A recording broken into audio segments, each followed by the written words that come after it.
Well, great win. Great way to start off ACC play against a great Notre Dame club.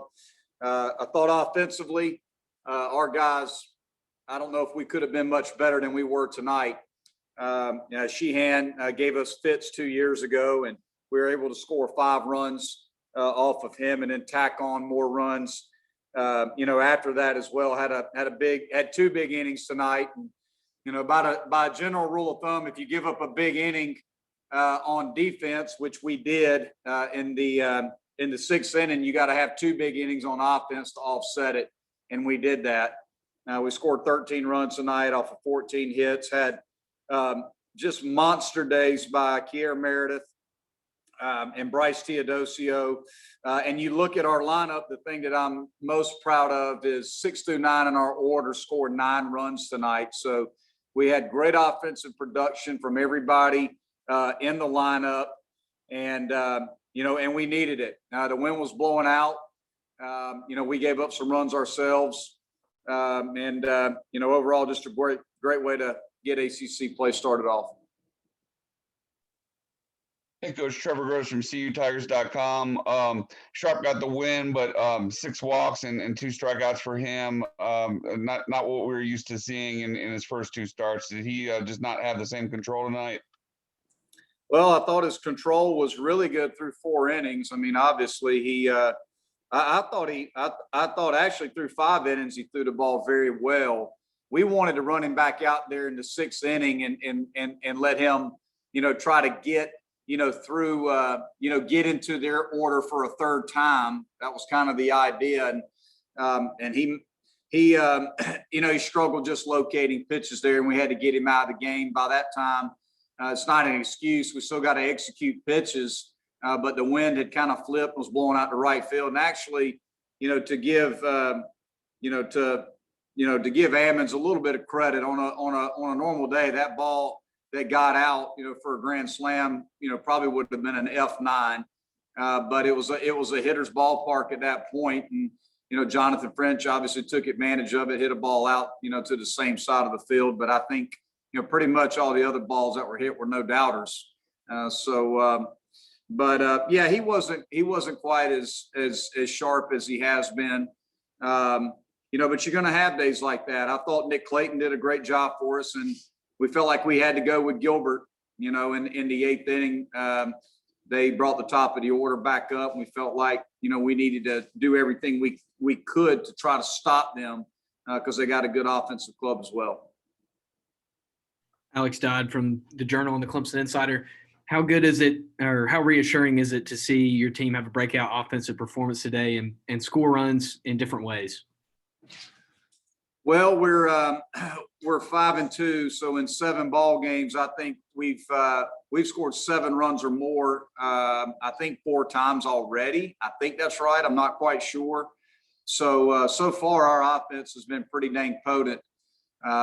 We've got a lot of guys in that lineup who are swinging the bat very, very well. So it just shows you the depth of our offense right now, and I'm glad we're swinging the bat, the way that we are. We need to pitch better. There's no doubt about that. I think everybody knows that, but it's like 1 inning. We got to be able to get through those middle innings. Seem to be kicking us in the teeth a little bit right now. There in the 5th and the 6th.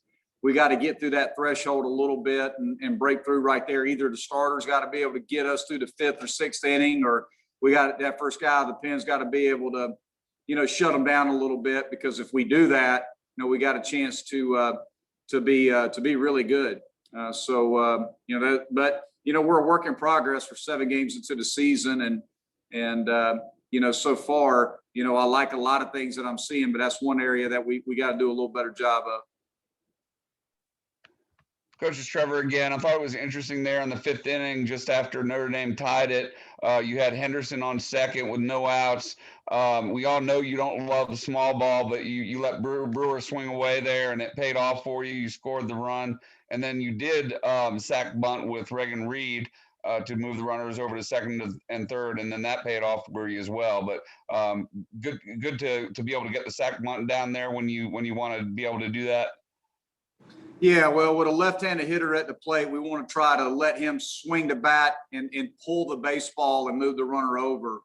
So with second base and nobody out, you have a choice to make as a manager, and that's either to bunt or let your guy try to hit behind the runner. And with a left-handed hitter and a guy like Dylan Brewer, look, guys, Dylan Brewer is one of the best.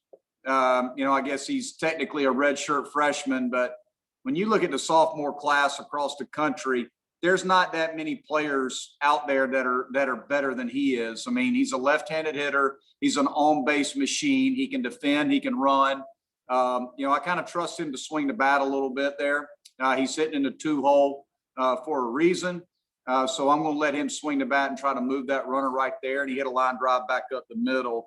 I felt like after we scored that one run, we had first and second and nobody out. We were trying to play for a big inning right there, which is why I had Reagan bunt. And obviously Wagner, got a first pitch breaking ball and hit it out of the ballpark. Next thing you know, we've got our big inning. And then we just kept tattooing baseballs, wound up scoring 7 runs in that one inning. So, look, we take a lot of pride in, I guess you call it small ball. We just call it situational baseball here. We want to be able to do a lot of things. We want to be able to hit and run, hit with 2 strikes, hit behind runners, drive runners in from third with less than 2 outs. There's certainly areas that we need to get better at, but we work on them daily, and we take pride in being a multifaceted offense. Hey, Monty, it's Brad from Clemson SI. I want to ask you something a little bit different. I talked with Tony Elliott the other day and was talking about his passion for baseball and how important it is to him. And he mentioned he lives in a neighborhood with you and Coach Lee Croy. And I just wondered how much you talk, the game of baseball with Tony, and what do you think about his just enjoyment and passion? Because he's out there rooting you guys on an awful lot. Well, Tony Elliott is a great guy, and we've got Robbie Caldwell in the neighborhood who we see all the time. Brandon Streeter will text our whole coaching staff before a series even starts and wish us good luck. Yeah, we see Tony all the time. Tony and his boys will be out in the yard playing. It's just really cool to have that kind of support. The kind of support that we get from coaches of other teams is tremendous, and it's why we support our coaches as well that coach other sports too as a baseball staff. It truly is a family environment at Clemson, so it's awesome to get that support from other coaching staffs. Anything else, Coach? Yeah, Coach. With you mentioned T.O. earlier. With Sam Hall out to start the season, obviously you needed T.O. to step up. He really struggled last season in the abbreviated season you had. But how pleased are you with the start he's had? He's batting .381 right now. Well, Bryce is a guy that's an above average runner. He's the best defensive center fielder in the country. He's also a guy that works harder than anybody that I know. So when as a coach, when you're trying to decide whether, and look, Bryce has started a lot for us. We've also platooned a little bit and tried to get some left-handed hitters in there when a righty, pitches. And, Bryce takes everything in stride. If there's one thing that I can hang my hat on is nobody puts in more work to prepare themselves to play for Clemson baseball than Bryce Teodosio. So every time he does something to help us win, whether it's a good at bat or a great defensive play, it makes you really proud as a coach because of his investment in our program.